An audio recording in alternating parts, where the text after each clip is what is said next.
Hello friends, ನಮಸ್ತೆ. ನಮ್ಮ ಅಡುಗೆ ನಿಮ್ಮ ರುಚಿಗೆ ಸ್ವಾಗತ. ಈ ದೋಸೆ ನೋಡ್ತಾ ಇದ್ರಲ್ಲ, ಸೂಪರ್ ಸಾಫ್ಟ್ ಆಗಿದೆ. ತುಂಬಾ ಮೃದುವಾದ ಒಂದು ದೋಸೆ, ತುಂಬಾ ರುಚಿಯಾಗಿದೆ ಕೂಡ.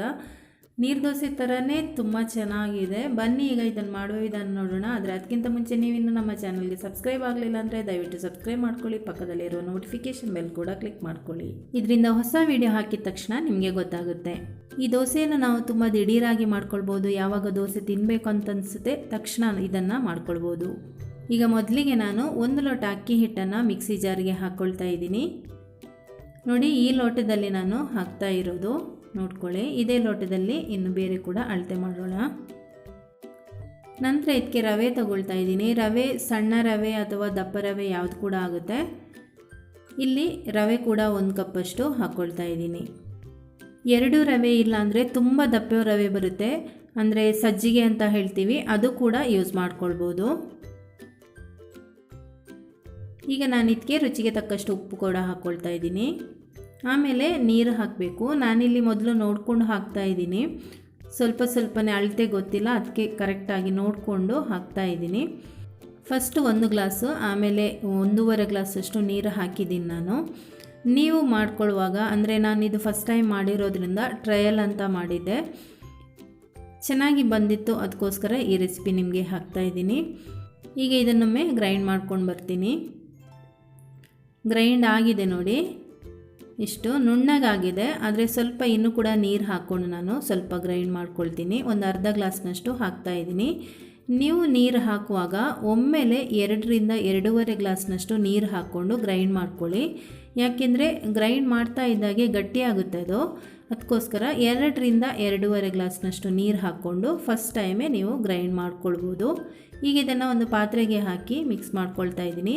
ಇದಕ್ಕೆ ಎಷ್ಟು ಬೇಕೋ ಅಷ್ಟು ನೀರನ್ನು ಹಾಕ್ಕೊಂಡು ನಾವು ನೀರು ದೋಸೆಯ ಹದಕ್ಕೆ ಮಾಡ್ಕೊಳ್ಬೇಕು. ನೀರು ದೋಸೆ ಹಿಟ್ಟು ಗೊತ್ತಲ್ಲ, ತುಂಬ ತೆಳುವಾಗಿರುತ್ತೆ. ಸುಮಾರು ಇದಕ್ಕೆ ನಾನೊಂದು 3ರಿಂದ 4 ಗ್ಲಾಸ್ನಷ್ಟು ನೀರು ಹಾಕಿದ್ದೀನಿ. ನೀವು ನೋಡಿಕೊಂಡು ನೀರು ದೋಸೆ ಹದಕ್ಕೆ ಮಾಡ್ಕೊಳ್ಳಿ. ಕಾವಲಿ ಬಿಸಿಯಾಗಕ್ಕೆ ಇಟ್ಟಿದ್ದೀನಿ, ಬಿಸಿಯಾಗಿದೆ.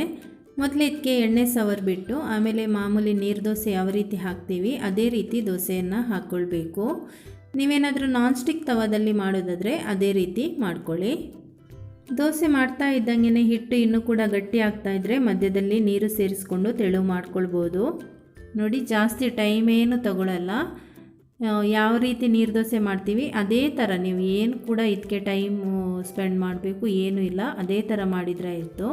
ಮತ್ತು ತಿರುಗಿಸಿ ಹಾಕೋದು ಕೂಡ ಹಾಗೆಯೇ, ದೋಸೆಯನ್ನು ತಿರುಗಿಸಿ ಹಾಕಬೇಕು ಅಂತಿದ್ರೆ ಹಾಕ್ಬೋದು, ಇಲ್ಲಾಂದರೆ ಬೇಯುತ್ತೆ, ಅದು ಒಂದೇ ಕಡೆಯಿಂದಲೇ ಬೇಯುತ್ತೆ. ಯಾಕೆಂದರೆ ತುಂಬ ತೆಳ್ಳಗೆ ಬರುತ್ತೆ ದೋಸೆ, ಏನು ತಿರುಗಿಸಿ ಹಾಕಬೇಕು ಅಂತ ಏನಿಲ್ಲ, ಬೇಕಾದರೆ ಹಾಕೋಬೋದು. ಮತ್ತು ರೋಸ್ಟ್ ಕೂಡ ಹಾಗೆಯೇ, ಸ್ವಲ್ಪ ಹೊತ್ತಿಟ್ಟರೆ ಸ್ವಲ್ಪ ರೋಸ್ಟ್ ಆಗಿ ಬರುತ್ತೆ, ರುಚಿ ಇನ್ನೂ ಕೂಡ ಜಾಸ್ತಿ ಆಗುತ್ತೆ. ನಿಮಗೆ ಆ ಥರ ಏನು ಬೇಕಂದರೆ ಆ ರೀತಿ ಕೂಡ ಮಾಡ್ಕೊಳ್ಬೋದು.